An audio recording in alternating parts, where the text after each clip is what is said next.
Eu quero primeiro saudar você que nos assiste em mais um programa de debates promovidos pelo jornal Le Monde Diplomatique Brasil, em parceria com a TV PUC, com o canal universitário e com a TV dos Trabalhadores, a TVT. Hoje nós vamos tratar de um tema muito sensível em nossa sociedade, que é a questão das drogas, né? E para isso nós contamos com 3 especialistas convidados e queremos agradecer a presença de vocês. A primeira delas é a Silvia de Oliveira Cazenave, que é doutora em toxicologia e trabalha hoje como coordenadora da Coordenadoria de Prevenção ao Uso de Drogas do município de Campinas. Tem uma vasta experiência sobre o tema, né? Nós contamos também com o Bruno Logan, que é psicólogo, é um youtuber, trabalha também com a questão da redução de danos, né? E contamos com a Mônica Gurgulho, que é psicóloga, que trabalha há muitos anos também com redução de danos e é uma consultora nacional e internacional nessa área. Quero agradecer muito a presença de vocês, né? E então começar com uma pergunta que eu acho mais geral, mas que é uma questão muito importante. Como é que nós devemos tratar hoje essa questão das drogas no Brasil? Tem tido uma abordagem, às vezes, que criminaliza a questão do consumo da droga, outros que anunciam que é um desastre para a saúde, não é?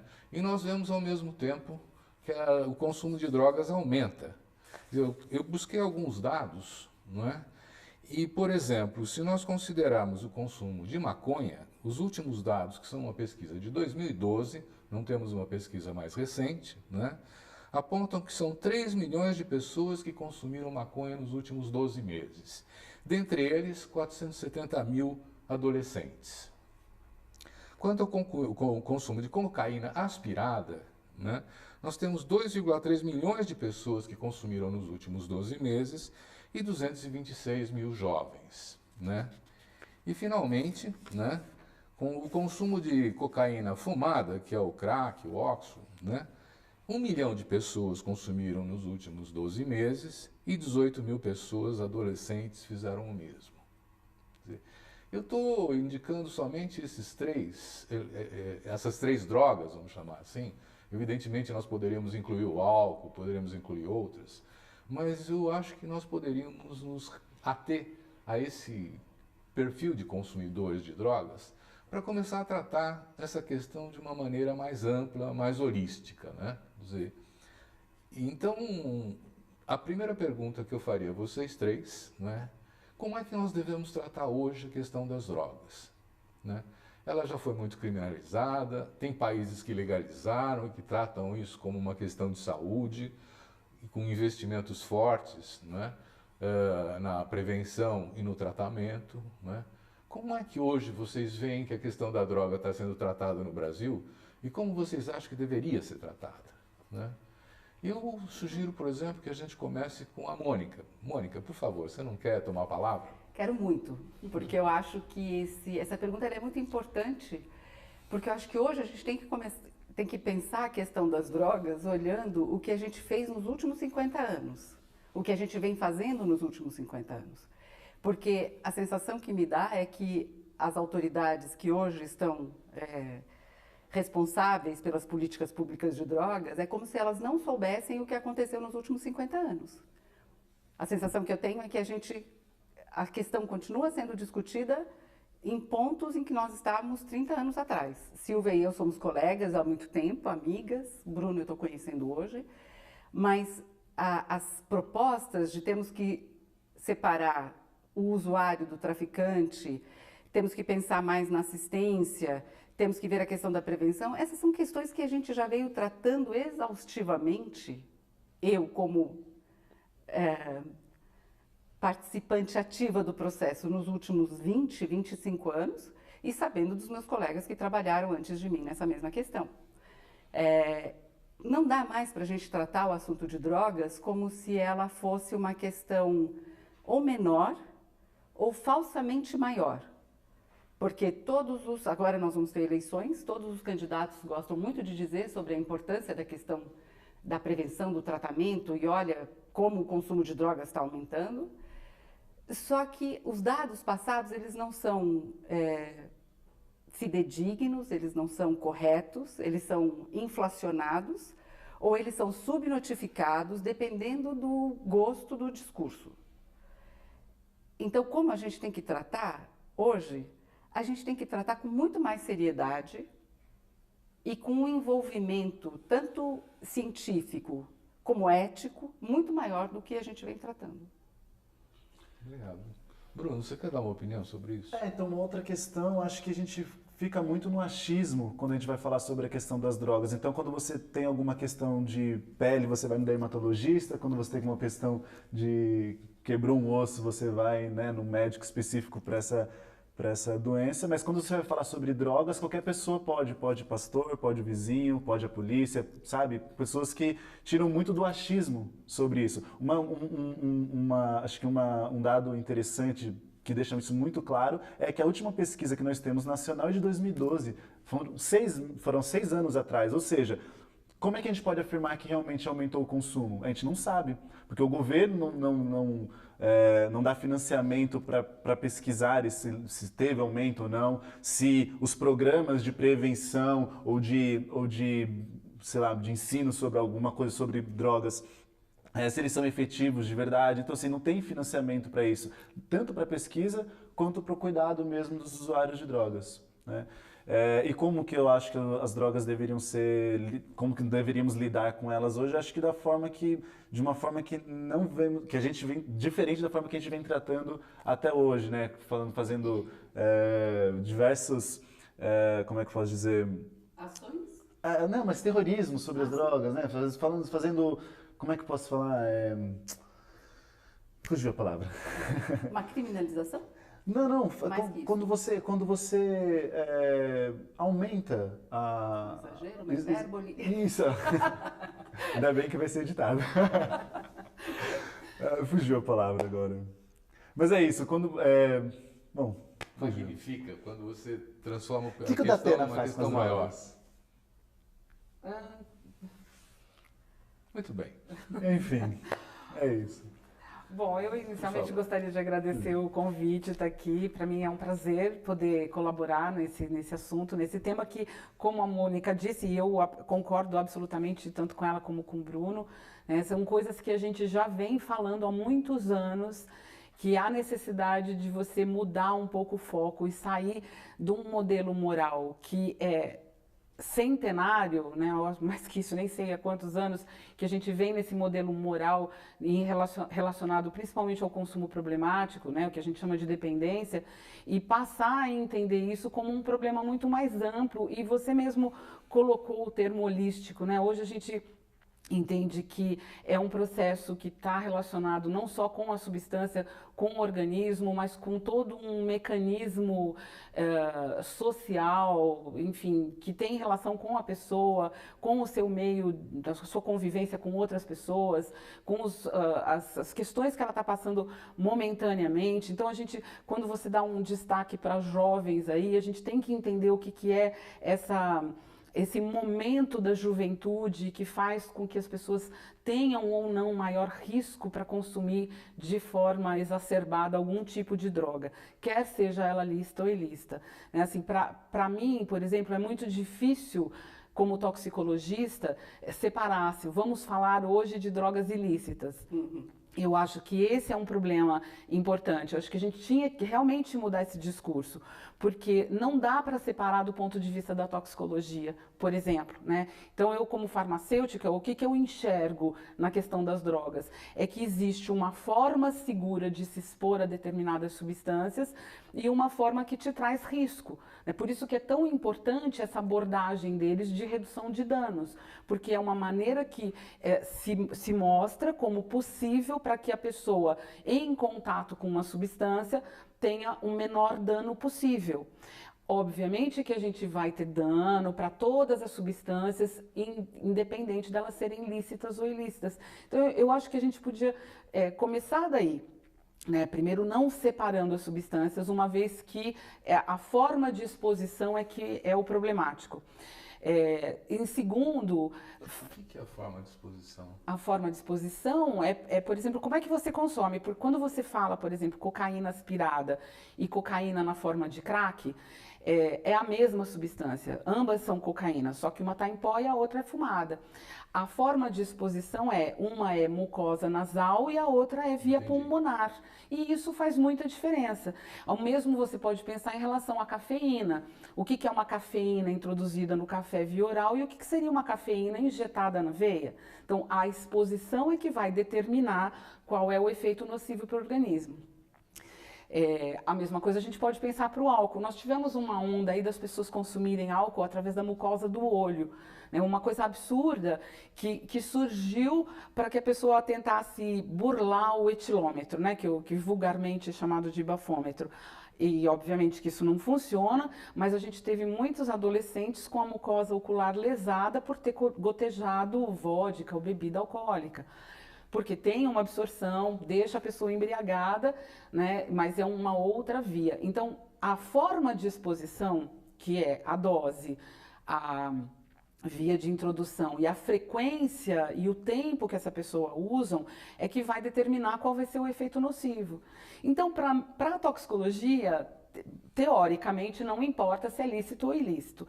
Aonde importa? Importa do ponto de vista social. Por quê? Porque hoje as drogas ilícitas são crime, né? Ou seja, mesmo que não exista uma diferenciação na nossa legislação para usuário e traficante, na realidade essa diferenciação não é muito bem feita.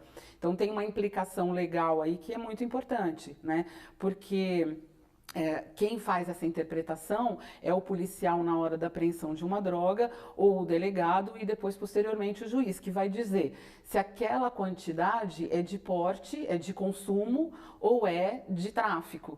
E isso é muito relativo, porque a nossa lei não tem especificado nenhuma quantidade, né? São tantos pontos que você levanta, e é tão engraçado, né? Você falou, e aí já vão suscitando várias ideias e tal.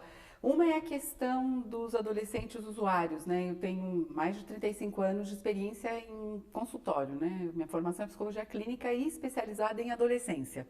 Quando nós começamos a trabalhar, quando eu comecei a trabalhar com adolescentes usuários de drogas e, sei lá, acho que 20 anos atrás, o primeiro caso de usuário de crack, o olhar, ele era muito diferente do que deveria ser hoje, porque naquela época a gente ainda podia pensar numa questão psicodinâmica daquele adolescente. Espera, existe uma fragilidade egóica, né? Falando em termos bem técnicos, uma fragilidade egóica que então essa pessoa tenta compensar através de comportamentos, entre eles o uso de drogas lícitas ou ilícitas, tanto faz, e a gente então podia tentar olhar com o olhar existe aqui um distúrbio psíquico.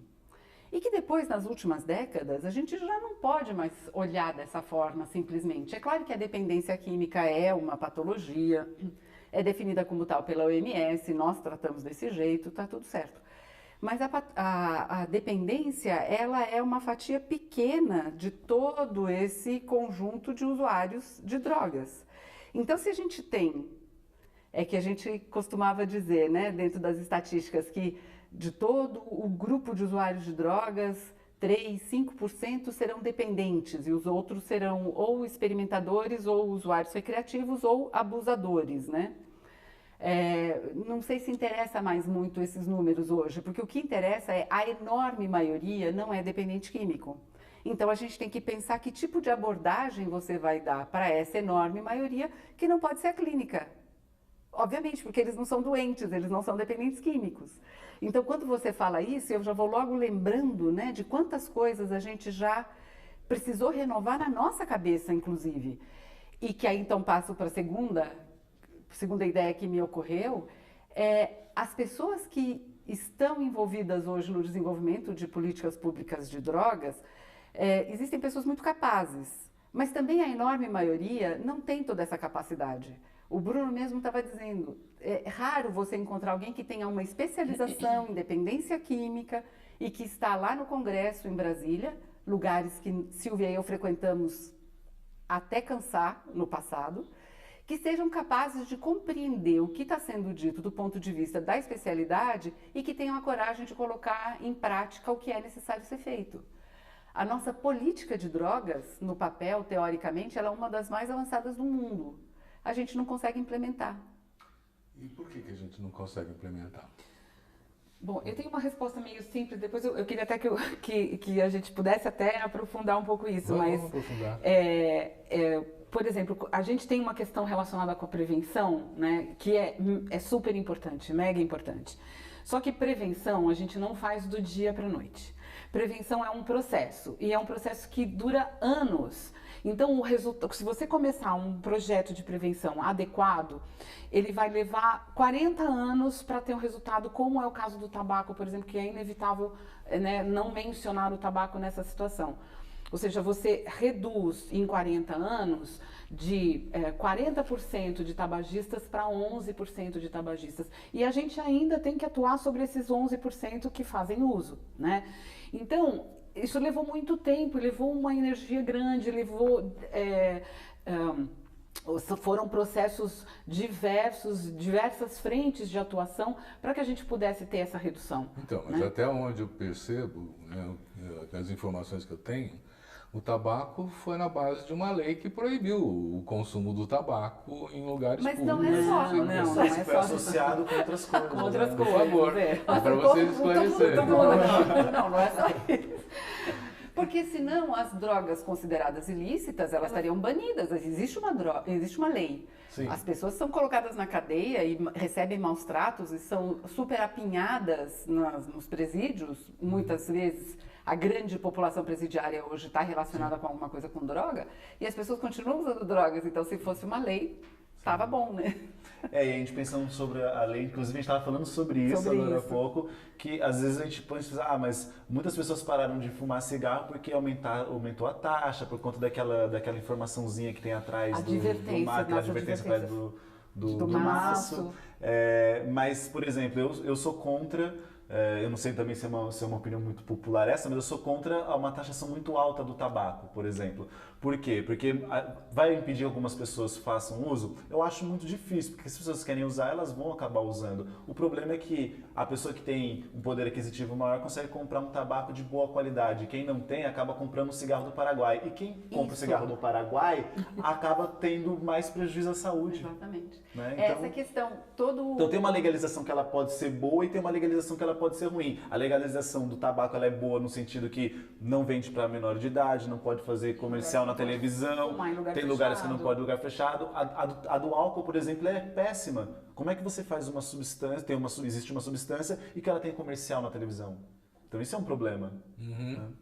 Nossa, a gente vai discutir muito. Não, Porque eu acho que não existe nenhum problema o álcool ter comercial na televisão e nem o tabaco, porque elas são empresas legais que estão estabelecidas aqui nesse país. Elas pagam imposto. É que eu acho que as drogas elas são gostosas o suficiente para não precisar de ter comercial. Ah, não, mas aí eu estava falando sobre a história do...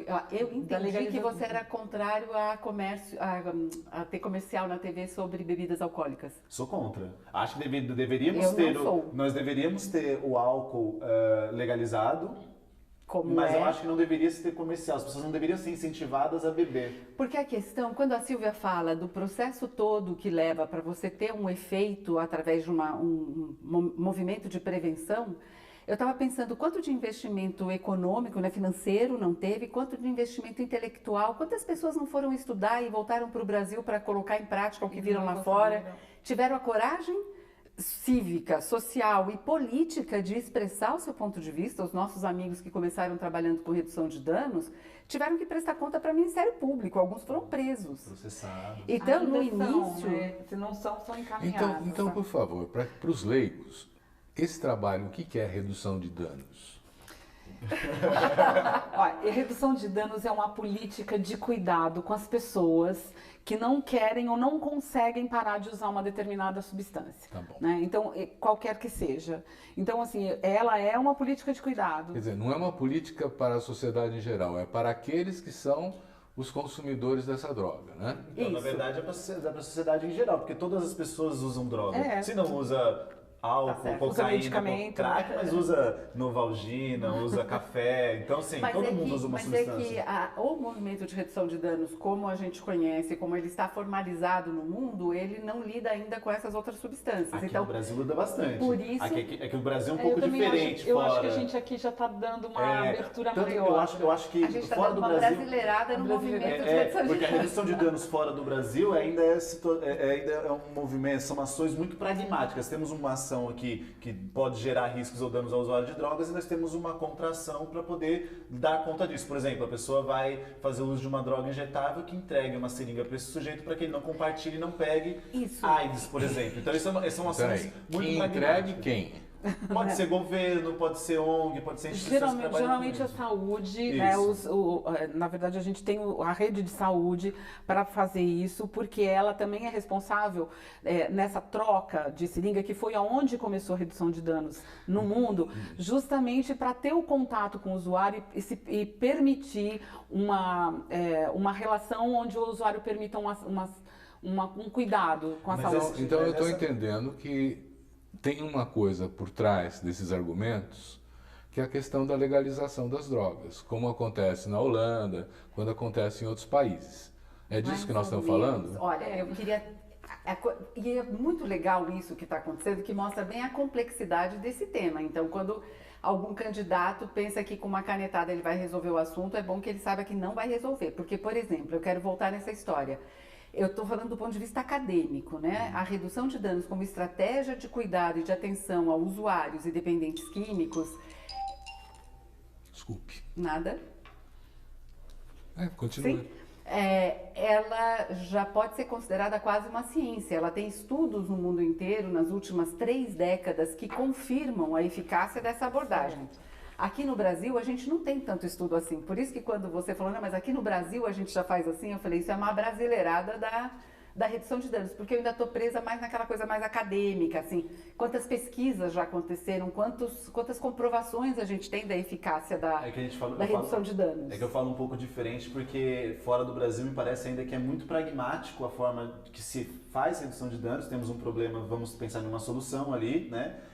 E aqui eu percebo que a redução de danos acabou virando quase que uma ética de cuidado mesmo. Então tem toda uma filosofia que vai junto com essa estratégia e que você pensa o cuidado do usuário de droga como, não só como uma coisa ali pragmática, mas como passar informação, como estar junto com ele, como pensar essa estratégia junto, que seja uma ação muito horizontal. Então é mais uma ética de cuidado junto com o usuário, respeitando a autonomia do sujeito ali, do que só ações pontuais ali. Tá ótimo, mas eu só estou pensando em reforçar para quem não conhece esse assunto e está nos assistindo e que pode pensar de novo que a redução de danos oferece uma flexibilização grande demais para a questão da droga, né? Falar, não, esse pessoal é meio folgado, eles querem deixar todo mundo usar droga do jeito que for. Que é a tendência de quem ouve redução de danos sem Que entender não o contexto, conhece e tal, e verdade. aí não quer ouvir mais, porque pensa que é uma liberalização grande demais.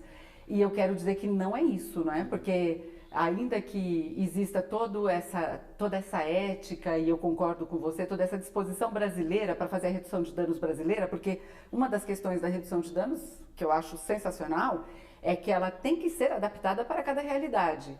E a própria redução de danos, ela prevê a abstinência. Então, se uma pessoa não tem a mínima condição de usar uma substância de modo que não seja de risco, um uso de risco para ela, a redução de danos mesmo prevê, olha, então vai ter que ser abstinência. Porque você não consegue fazer de outra forma. Está sendo ruim para você, está sendo ruim para o grupo onde você está inserido. Então, a redução de danos, ela é uma... Por que eu acho que ela é muito poderosa? Porque ela comporta a totalidade das estratégias que vão fazer bem aquele usuário, aquela comunidade que precisa ser atendida. Vai além da saúde pública. De saúde, né? Ela também vai na questão da resposta social, né? A necessidade social daquela comunidade. Então, mas aí, olha, eu não sei como tratar isso, porque nós temos uma sociedade, um Estado, que criminaliza o consumo dessas drogas, não é? Então se constrói todo um mercado clandestino que é volumoso, não é? Que se estrutura para atender esses consumidores que se tornaram mais dependentes. Ou os recreativos também, né? Quer dizer, e aí o Estado, para assumir esse papel de redutor de danos, ele teria que assumir uma política pública para isso, Claro. como você está assumindo, eu suponho, na coordenadoria de A Campinas. gente está tentando Né? fazer. Sim. Então, o que faz o Estado num caso de consumo? E eu acho que a gente precisava agora começar a diferenciar as drogas, né? Porque uma coisa é consumir cocaína, outra coisa é fumar maconha. Quer dizer, deve ter graus, vocês que vão dizer isso, de comprometimento ou de riscos diferenciados, né? Então, a primeira questão é o que faz uma coordenadoria nessa área, por exemplo, de poder público, como a Prefeitura de Campinas? A coordenadoria, na verdade, ela quer trabalhar mais no sentido da prevenção, como eu estava falando para vocês, né? Ou seja, a gente pensa em redução de danos porque redução de danos é uma ação, é uma estratégia, é uma política que beneficia o usuário. Então, se você encara isso como uma questão de saúde, uma questão que tem envolvimento com outros fatores que levam a um risco aumentado dessa pessoa consumir exageradamente, então a gente tem que se preocupar com redução de danos. Mas a coordenadoria também ela é voltada muito mais para a questão da prevenção, ou seja, como é que a gente faz prevenção para que as crianças que hoje não fazem uso de droga continuem não fazendo, para que as pessoas que fazem uso de drogas não avancem para um uso problemático, não tenham problemas, por exemplo, com a polícia, não tenham problemas com consumo exagerado e, de repente, ao ocorrer algum acidente, alguma fatalidade, como dirigir sob o efeito de alguma substância que impede o reflexo, enfim, tudo isso são informações. Então, não dá para a gente fazer prevenção se a gente não informar as pessoas bem, se a gente não discutir o tema. Quando você simplesmente proíbe as substâncias ou algumas das substâncias, você acaba impedindo pesquisa na área, você acaba impedindo informação adequada, você acaba fazendo com que o mercado negro, não sei se eu poderia falar assim, mas o mercado que está em volta, né, desse consumo todo, que ele seja um mercado que só prejudique, né, as pessoas que acabam comprando, consumindo e etc., porque as drogas são todas mescladas, tem muita mistura, tem muita falsificação e as pessoas não sabem aquilo que elas estão consumindo, né? Então esse é um ponto super importante. Então, o que a gente tem que começar a discutir? Qual é a política que seria adequada para isso? A gente segue com a mesma política desde a década de 60 Então, ou antes. Qual é a política adequada para isso? Silvia, posso... Bruno, deixa eu pedir para o Bruno falar. Qual é a política adequada para tratar a questão das drogas hoje? Bom, eu particularmente acredito que deveriam se descriminalizar todas as substâncias. Porque se a pessoa faz um uso de drogas e esse uso ele é um uso problemático ou é uma dependência, ser criminalizado não vai favorecer em nada esse sujeito. Ele vai ter, inclusive, receio de se, por exemplo, ele estiver passando mal porque ele consumiu Exato. alguma substância, se passa uma viatura, ele nunca vai pedir para o policial, me chama uma ambulância porque eu estou passando mal. Porque não, ele vai ter medo de ser preso, de ser detido e tudo mais. Então, acho que as drogas, todas elas deveriam ser descriminalizadas. E também, porventura, ser legalizadas, né? Porque quando você legaliza alguma substância, você tem o Estado tem o controle. Se um menino ou qualquer um de nós que quiser ir na biqueira agora comprar 10 pedras de crack, a gente vai conseguir, né? Agora, eu acho mais difícil, muito mais difícil, um menino de 10, 12 anos, 8 anos de idade numa padaria comprar uma garrafa de 51, porque nós temos um controle. Eu lembro disso porque eu tenho cara de menino, mas eu já tenho uma certa idade. Mas eu lembro, quando eu era novo, as pessoas fumavam tabaco dentro do ônibus, vocês devem lembrar disso. Por que nós não temos no avião? Por que nós não vemos isso mais hoje? Porque nós temos uma legalização do tabaco e nós temos um controle do Estado. Agora, por que a gente vê pessoas fumando maconha na praça, na praia? Porque nós não temos um controle sobre isso. Se nós tivéssemos, talvez seria diferente. Os Estados Unidos está legalizando agora, né? E tem já empresas investindo em garantir uma maconha pura e de qualidade para quem quiser consumir. E olha que coisa louca, se você, por exemplo, ela deve saber isso muito mais do que eu, mas se você tem uma cocaína com pó de vidro, com pó de mármore, isso vai fazer muito mais mal à saúde do sujeito do que se ele estivesse usando uma cocaína pura, sabendo a dosagem, sabendo se ela é pura. Então isso vai fazer traga menos mal à saúde do sujeito do que o que nós temos hoje vendido e que qualquer um conseguiria comprar. Porque eu vou te falar, ó, não tem nem maconha, nem cocaína, nem crack puro comercializado que seja apreendido pela polícia. Né? Ou seja, é tudo muito, muito contaminado mesmo. E essas contaminações trazem outros danos, inclusive. Né? A gente está... Mônica, quais são os danos que essas drogas trazem? Posso falar só uma coisinha antes dos danos? Antes dos danos. Tá me coçando desde que a Silvia Mônica. falou. Fala. A informação, sem sombra de dúvida, é muito importante. A legalização, concordo completamente com o Bruno, né? Porque quando a gente fala da legalização, as pessoas pensam que é uma liberação. Não é uma liberação, é uma legalização. Haverá normas, a gente terá que cumprir normas. Mas que serão normas que não serão prejudiciais, como são as normas de hoje, né? Mas hoje eu acho que uma política de drogas tem que ir além. Quando a Silvia falava das crianças de 10 que convivem, eu tenho experiência com trabalhos feitos nas comunidades. Essas crianças, elas estão num meio completamente vulnerável, completamente contaminado pelo consumo de qualquer tipo de droga. Essas crianças estão aprendendo ali como fazer para solucionar os seus problemas imediatos ou como fazer para ganhar algum dinheiro. Então, a gente tem que tirar essas crianças dessa situação, mas de forma verdadeira. Assim, eu acho que as escolas teriam que ser escolas mesmo. As escolas teriam que ser instituições que oferecessem para as crianças um ambiente onde elas se sentissem seguras para crescer, não só intelectualmente, mas também onde elas pudessem ter experiências afetivo-emocionais de mais segurança do que elas têm em casa, porque em casa elas apanham, elas são abandonadas, elas são convidadas a participar de comportamentos de risco e tal. E a outra coisa é que a gente precisa de uma economia que dê conta dessa juventude toda que está entrando no mundo agora, que é uma juventude que já sabe que não adianta estudar, porque não vai ter trabalho.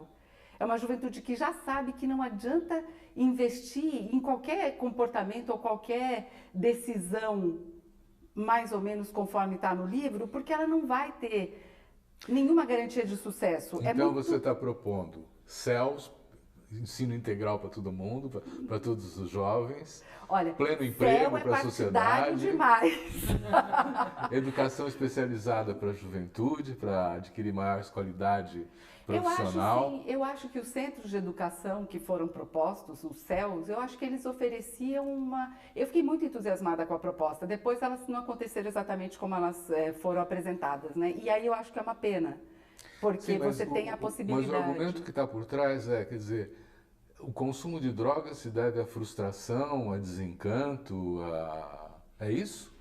Eu acho então um erro. A gente escuta muito isso, as pessoas falando assim, não, mas as pessoas que usam droga usam para poder fugir dos problemas da vida. Eu acho isso um equívoco tão grande. Eu acho que as pessoas usam droga porque droga dá prazer, droga é gostoso. Que se as pessoas não fosse gostoso, não desse prazer, as pessoas não iriam atrás. O problema... Só um parênteses, eu te passo a palavra já. Eu acho que todas as pesquisas, quando você avalia qual foi a intenção do primeiro consumo, está sempre relacionado com curiosidade. E é uma curiosidade que não é sanada por falta de informação também, certo? Então, eu acho que o problema é quando a droga começa a gerar problemas na vida da pessoa, é porque alguma desses jovens ou dessas crianças, ou até mesmo adulto, que tem contato com essa substância e tem um leque muito reduzido de prazeres na vida, a droga acaba tendo um lugar muito importante na vida dessas pessoas. Então a pessoa não tem acesso à cultura, esporte, lazer, não tem trabalho, não tem nada disso. Quando experimenta uma droga que dá muito prazer para ela, ela vai... E daí, o que acontece? Essa pessoa que experimentou dessa forma e acaba e continua nessa condição vulnerável da vida, com todas essas coisas que o Bruno apresentou, ela vai fazer uso cada vez mais e a chance dela se tornar um dependente está escrito, está ali, né? A gente volta nas condições de exposição. Quando você disse, então quer dizer que o usuário de droga, eu ia dizer, não, Silvia, a gente tem que distinguir o usuário de droga e o dependente. O dependente eu acho sim, que é uma pessoa que acaba usando droga porque é tão pouco atendida, tão pouco satisfeita em outras áreas da vida, que ela acaba usando a única coisa que está fácil. Ela não vê o risco ali, o perigo tão perto dela, ela pensa que ainda vai demorar muito para acontecer, então ela topa trocar a segurança da vida pelo prazer que ela sente agora. Eu vou até além, eu acho que se, por exemplo, eu tivesse na rua, se eu tivesse na Cracolândia, se eu tivesse na rua, se eu tivesse situação de rua, eu fumaria crack. Porque eu acho que muitas das vezes o uso de crack ele pode ser quase que uma automedicação. Eu tô na rua, eu tô com frio, eu tô com sede, eu tô com fome. E na superlotação dos presídios? Eu vou fumar crack, vai tirar minha fome, vai tirar minha sede, eu vou ter uma sensação de prazer. Então, assim, calma lá, você está querendo tirar o crack da pessoa, mas o que falta na vida dessa pessoa? Né? O que você vai colocar eu queria colocar uma outra questão, né? Quer dizer, se essas drogas fossem puras, né? Porque nós já vimos que ela é misturada com um monte de coisa, né? Que mal elas fariam para a saúde das pessoas? Olha, elas depende de como a pessoa vai usar, né? Então, vai depender da quantidade, da dose, da frequência, que era o que eu já tinha falado aqui. Eu só queria fazer uma complementação nisso que o Bruno falou, que eu achei super interessante, que ele estava mencionando a Cracolândia. A gente lá na coordenadoria tem atendido muitas pessoas em situação de rua, que vêm em busca de apoio, de auxílio. E desde que eu assumi a coordenadoria, a gente começou a fazer um levantamento dos casos e de que drogas estavam envolvidas. E eu me surpreendi, sem ser exatamente uma surpresa, né, mas aí constatei realmente que a droga principal entre essas pessoas em situação de rua é álcool. A gente tem muito crack, tem muito mistura, né, usa as duas, etc. Mas a gente tem um número expressivo de casos em que a pessoa é só alcoolista, né? Não usa outra droga, não usa o crack, embora esteja numa situação de rua. E eu acho que esse é um dado super importante. E conversando com essas pessoas, eles falavam justamente isso. Ele falou assim, ó, dói dormir no chão. Então, quando a pessoa diz que dói dormir no chão e ela precisa de álcool por causa do frio e por causa da dor, a gente entende que é uma situação totalmente especial. Entendi, né? entendi. Pois é, mas vocês estão falando em redução de danos. Que danos são esses? Eu estou insistindo. Então, mas eu acho que isso vai depender muito da relação que o sujeito tem com a substância. Né?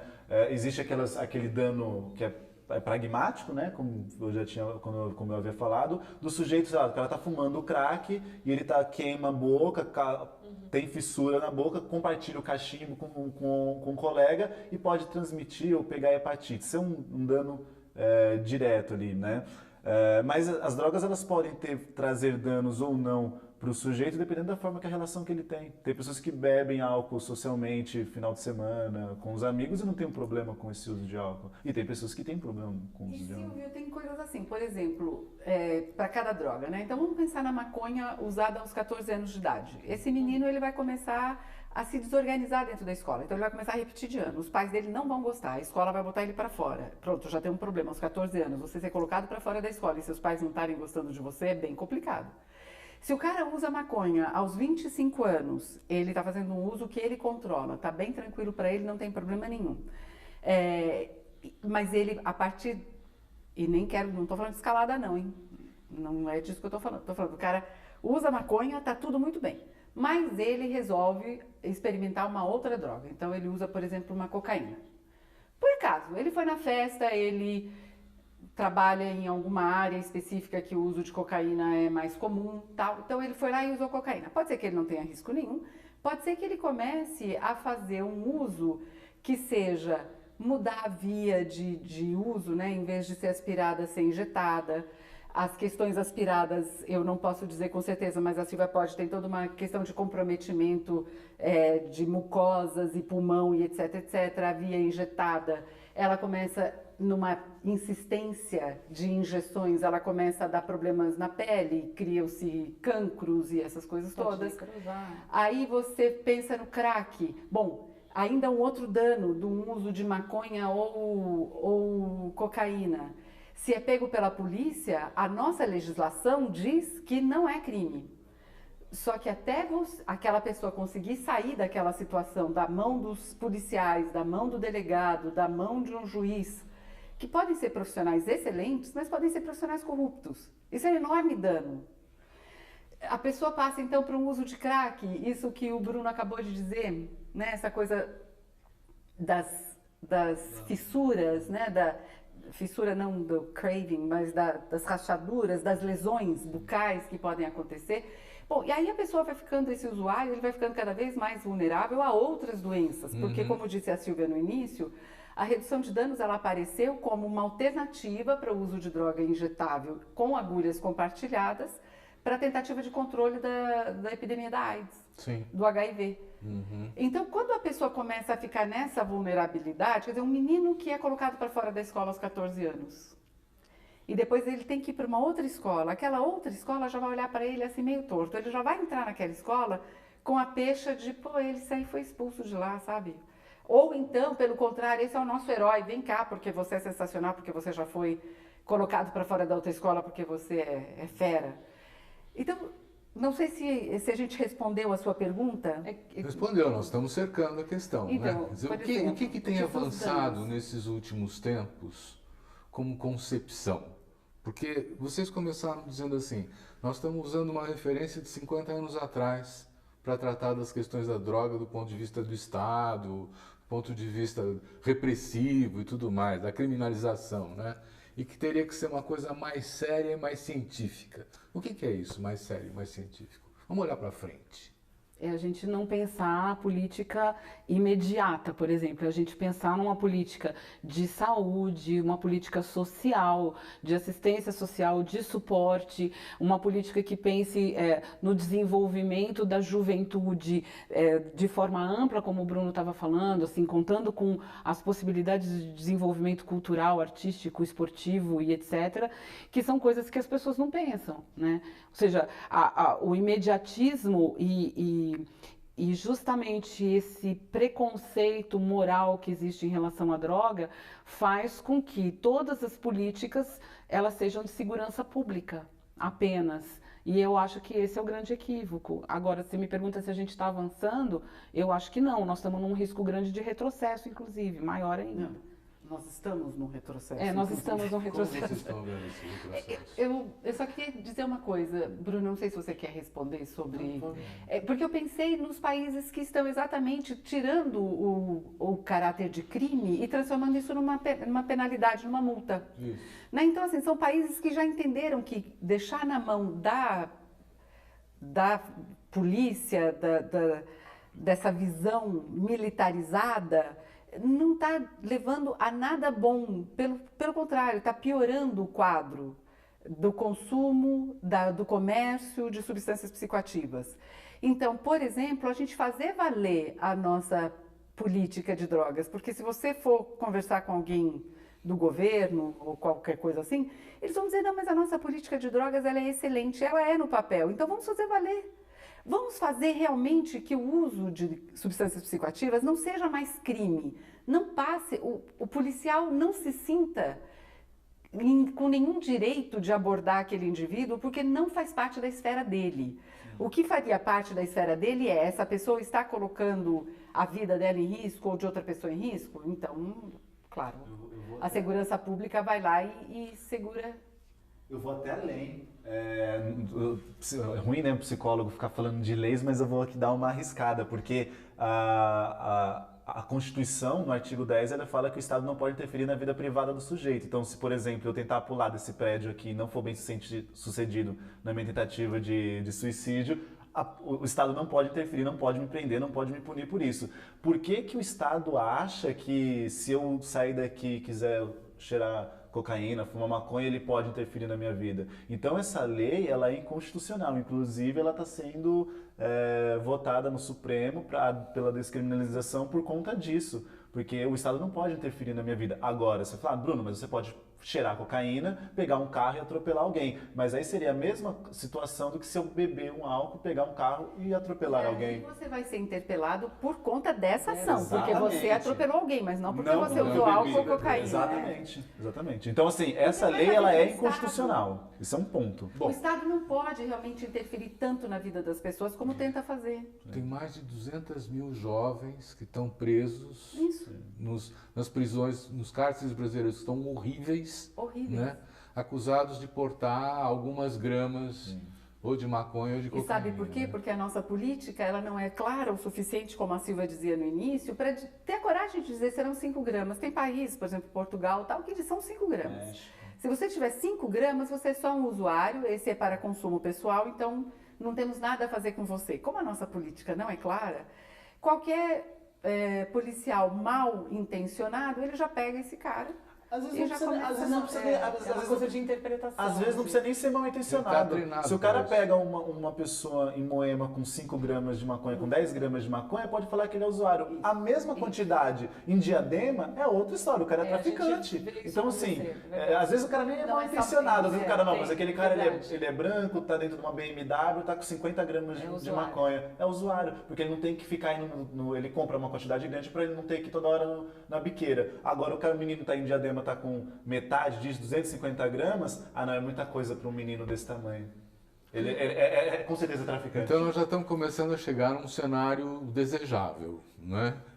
Que a política de drogas seja reconhecida, que essas drogas sejam descriminalizadas, que uma série de políticas públicas venham a preencher necessidades que na verdade estão sendo, não sei se sublimadas é o termo certo, né? Pelo consumo da droga. Né? É por aí? Sim, eu acho Que que é por outras aí. sugestões vocês poderiam dar?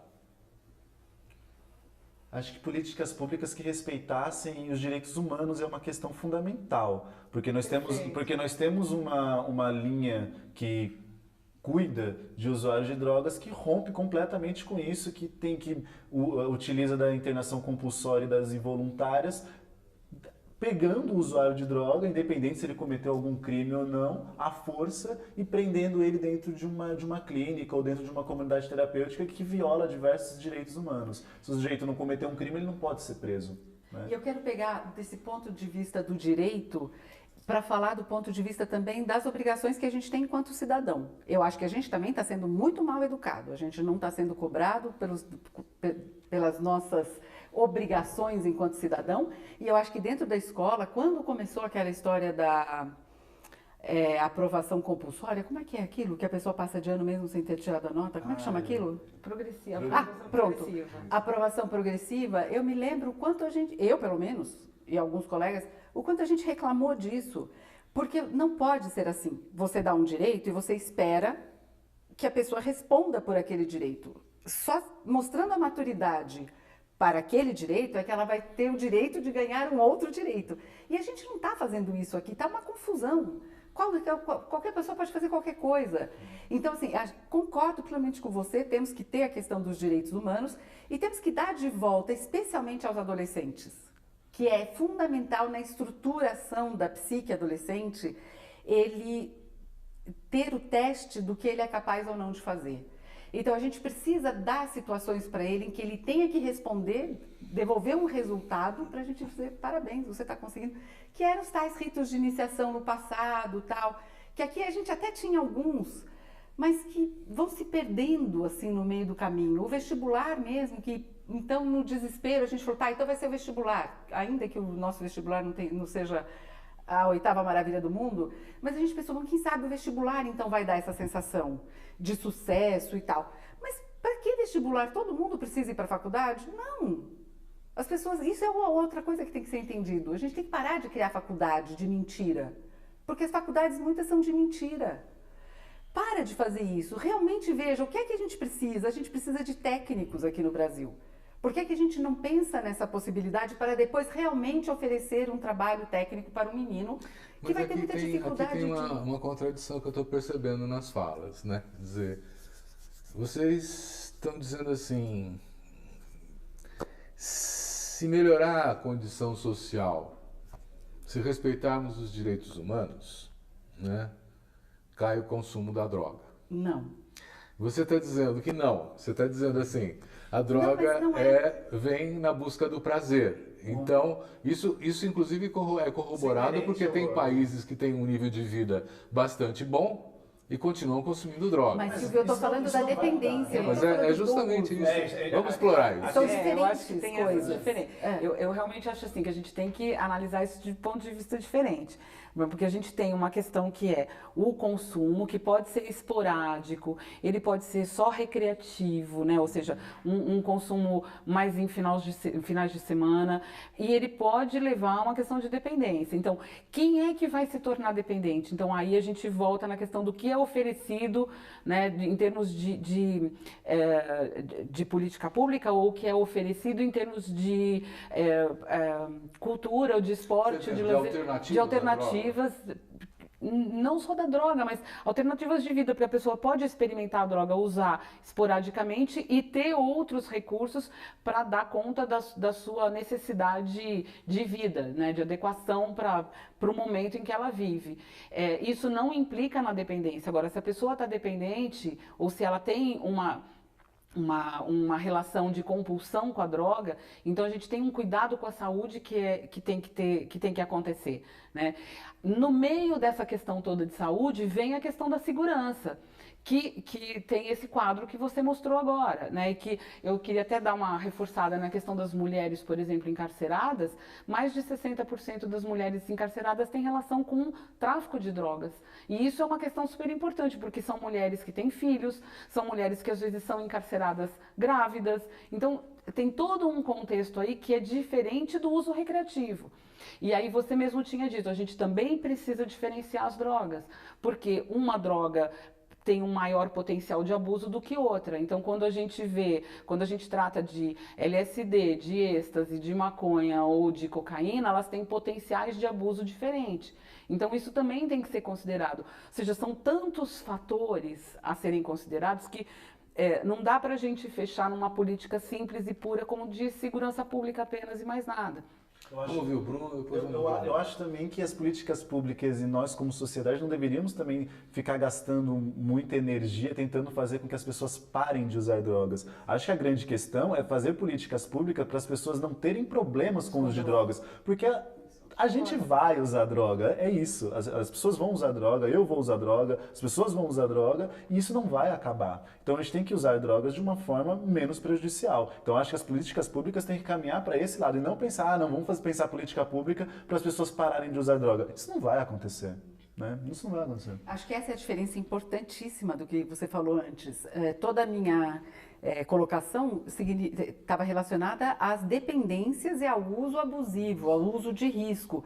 Porque se for só um uso recreativo, o Estado não tem que interferir nisso, não tem que ter política pública, o Estado não tem nem que saber que isso está acontecendo. Isso é de foro íntimo da pessoa. Não é para ser discutido lá em Brasília o que é que eu faço se eu tomo 5 doses de álcool por semana ou o quê. Então, tudo o que eu defendi é para o uso problemático de droga. O que não é problemático não é da conta de ninguém, é só da conta do usuário. Mas tem um grande negócio que se armou aí, bilhões de reais. Claro. Né, circulam numa organização criminosa, né, que se beneficia disso, né, e é aquela que traz a droga para o consumo da população. Pois é. Né? Quer dizer, eu estou começando a entender melhor essa história e acho que existe também um fundo muito moral, né? Muito, como diria isso, fundamentalista, né? No combate a esse uso de drogas. No entanto, se você for ver na história, quer dizer, desde os índios que fumavam os seus cachimbos para invocar os seus deuses, né? Até em todas as partes do mundo você tem esse consumo de drogas. Qual foi o primeiro milagre de Jesus Cristo? Qual foi? Foi a transformação da água em vinho. Quer dizer, o primeiro uso de substância psicoativa está lá, está na Bíblia. Se o pessoal achar que está muito ruim, vai lá na Bíblia e dá uma olhada. Tá certo. O que vocês acham que a gente deveria fazer como uma iniciativa como sociedade civil em torno desse tema? Já existe a Marcha da Maconha, já existem algumas iniciativas. Vocês têm acompanhado essas iniciativas da sociedade civil? O que vocês podem ver nesse processo? Eu particularmente acompanhei bem próxima essa questão do uso da cannabis medicinal, né? E eu até estou usando o termo cannabis medicinal porque cannabis é maconha, né? A gente sempre falou maconha e eu vejo que hoje a própria mídia faz uma abordagem de uma maneira diferente. E isso significa que se está tentando mudar esse preconceito, essa visão que se tem a respeito de uma droga ilícita como a maconha, né? E eu achei que foi um movimento importantíssimo, porque você vê o resultado terapêutico do uso de uma planta, né, em pessoas que necessitam desse uso terapêutico, e isso foi um movimento que começou com as mães, né, de crianças que apresentavam problemas de epilepsia refratária. Eu acabei de ler também coisas dizendo que a maconha faz bem para artrite. A gente tem né? vários estudos. A maconha faz bem para Alzheimer, quer dizer, tem umas pesquisas aí que estão... Quando eu era presidente da Rede Brasileira de Redução de Danos, a gente fez um seminário só disso, do uso medicinal da maconha, né? E trouxemos pessoas da Europa, dos Estados Unidos, do Canadá, mais o professor Carlini, que é também quem pesquisa aqui no Brasil. Sim. Quer dizer, isso já é bastante difundido, não é nem novidade mais, né? Mas aqui tem uma resistência absurda. Eu acompanho a Marcha da Maconha desde a sua primeira edição, né? Eu fiquei, inclusive, colaborando durante uns 7, 8 anos com a organização da Marcha da Maconha. Já participava desse movimento antes de existir a Marcha da Maconha, que existia a Passeata Verde, que também foi duramente conquistada e combatida, né, pelo poder público, pela polícia militar, que sempre tacou bomba e tiro nos manifestantes. Mas recentemente está surgindo uma coisa muito interessante que inclusive no Canadá tem, que é a Associação de Usuários de Drogas. E isso eu acho muito importante, principalmente para formulação de política pública e tudo mais, e acho importante eles se juntarem para poder lutar pelos seus direitos. E aqui em São Paulo tem a primeira Associação de Usuários de Drogas do Brasil com CNPJ, com sede e tudo mais, que é a CUCA, que é a Associação Cultural Canábica de São Paulo.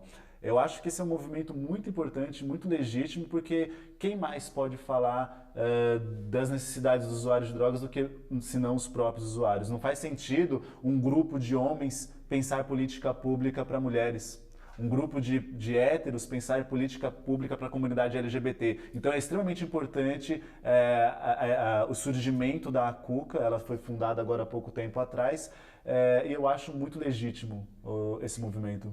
E você vê que já é uma reedição de uma tentativa que já houve décadas atrás com o lançamento da Aborda. A Aborda era a Associação Brasileira de Usuários de Drogas também. A Aborda, eu não sei exatamente o que aconteceu com ela, ela foi diminuindo, eu não sei o que aconteceu, e agora vocês estão sentindo a necessidade de fundar a CUCA. E eu acho mesmo, porque também dentro dos usuários de drogas existem dinâmicas diferentes e solicitações diferentes. Eu faço parte da CUCA, mas não fui eu que fundei. Eu também não fumo, eu nem fumo maconha, eu só tô lá porque eu apoio mesmo o movimento, não é maconha, não é minha aproveitando, e o que a CUCA está propondo? Então, na verdade, a CUCA está juntando os usuários, ela tem ali assistência com advogados, enfim, com pessoas que precisam fazer uso da maconha medicinal, tem a galera que faz uma advocacy mesmo da legalização e descriminalização da maconha no Brasil. Enfim, eles têm diversas ramas trabalhando coisas diferentes nessa associação. E posso falar, quando você diz o que é sociedade civil, a sociedade civil teria que deixar a preguiça de lado e trabalhar nesse assunto, porque dá trabalho a gente conquistar as coisas, tem passeata, você corre risco, é mais confortável ficar em casa assistindo televisão. E a sociedade civil também tem aqueles que são contra, né? Que são contra, então eles também podem se organizar como contra, mas assim, quando você conversa, a grande maioria é isso mesmo, tem que fazer isso mesmo, tem que liberar para isso, para aquilo. Então vamos ajudar a conseguir essa mudança. Eu acho que a nossa sociedade civil aqui no Brasil ela é muito acomodada. Ela não vai atrás, ela fala, não vai adiantar mesmo. Ué, claro, se ninguém fizer não vai adiantar nada, mas aí a gente fica sobrecarregado de fazer as coisas. Então, que a sociedade civil também se pronuncie. Você é a favor ou é contra? Pode ser contra, não tem problema. Mas se pronuncie. Junto, né? Bom, nós estamos chegando ao final do nosso programa. Uma hora passa bem rápido quando a gente começa a discutir assim, não é? E eu queria agradecer a presença de vocês, né? Eu queria agradecer a Silvia Cazenave, ao Bruno Logan, a Mônica Gorgulho, que vieram aqui voluntariamente contribuir com a nossa discussão, foi muito importante, né? E agradecer a audiência de vocês também que estão nos ouvindo e nos assistindo, né? Proximamente teremos mais um programa de debates da série do Le Monde Diplomatique com os seus parceiros. Muito obrigado.